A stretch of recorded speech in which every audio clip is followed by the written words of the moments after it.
Hola, mi nombre es Ignacio Urbina y estás viendo Azucarero Finis. Continuando con nuestra conversación de economía conductual, hagamos una comparación de la racionalidad según la escuela neoclásica y la racionalidad según la economía conductual, es decir, esta idea que hemos venido conversando de racionalidad limitada. Este cuadro está sacado de un paper de Diez y Redondo. Como podemos observar en el cuadro, primero, la racionalidad según la escuela neoclásica o racionalidad perfecta nos dice que la capacidad cognitiva de la persona es ilimitada, es decir, puede comparar infinitas opciones, conoce sus preferencias, puede interpretar la información que es compleja, pero la puede entender y utilizar para qué, para tomar decisiones, etcétera, etcétera.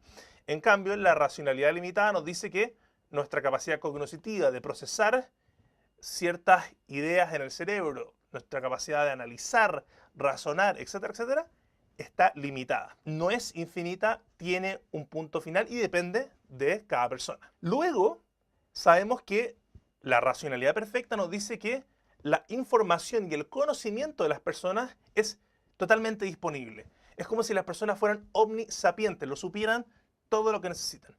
En cambio, la racionalidad limitada nos dice que no, que este conocimiento es imperfecto, incompleto y las personas lo adquieren dependiendo de si es fácil o difícil adquirirlo, porque es complejo de manejar para nuestros cerebros. Entonces, este conocimiento tiene un rango de aceptable.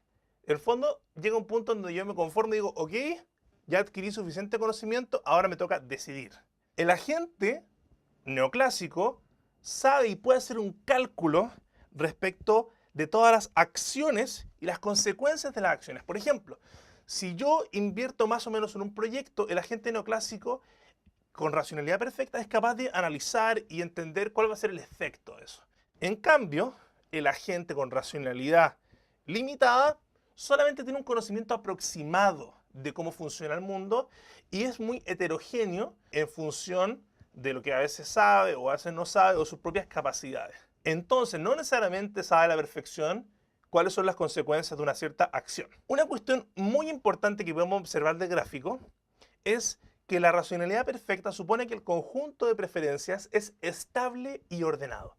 Estable porque no cambia muy fuertemente de un día a otro. A lo largo del tiempo, generalmente los desarrollos más avanzados de la teoría establecen algún tipo de cambio, pero en general las preferencias son estáticas, no cambian en el tiempo y sobre todo no cambian de un día para otro. En cambio, en el mundo de la racionalidad limitada, estas preferencias son evolutivas y constantemente en cambio. De hecho, es posible que en la mañana yo prefiera el pan con queso al pan con jamón, pero en la tarde prefiera el pan con jamón al pan con queso.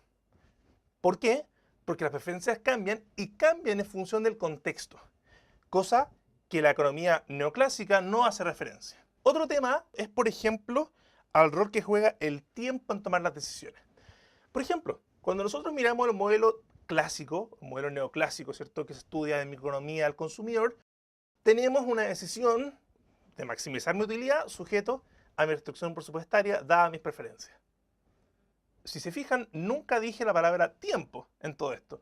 Todos sabemos que ir al supermercado demanda tiempo, comprar no necesariamente es fácil y es un proceso que uno no tiene una infinidad de tiempo para hacer, por ende hay una restricción de tiempo que es relevante. La idea de racionalidad limitada incorpora esa dimensión y nos dice que cuando tenemos, por ejemplo, poco tiempo para tomar las decisiones, es posible que caigamos en sesgo, es posible que cometamos errores. Por ejemplo, cuando hablamos que la racionalidad perfecta nos dice que se busca el mejor resultado posible, es decir, el óptimo, podemos contrastar que la economía conductual y su racionalidad limitada nos dice que no se busca el óptimo, se busca la decisión satisfactoria, es decir, una decisión que nos deje satisfechos, que no necesariamente es la óptima, pero nos podemos quedar tranquilos con esa decisión.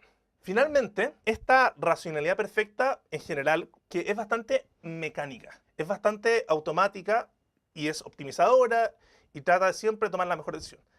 En cambio, la forma en que los agentes que operan bajo racionalidad limitada es evolutiva. Hay un aprendizaje. Los agentes se equivocan y pueden aprender de ellos, y los agentes pueden estar influidos por el contexto. y sus preferencias van a ir cambiando dependiendo de ese contexto. Entonces esto es claramente una piedra fundacional desde el punto de vista antropológico completamente distinta, que por supuesto nos va a llevar a conclusiones distintas en cómo las personas se comportan.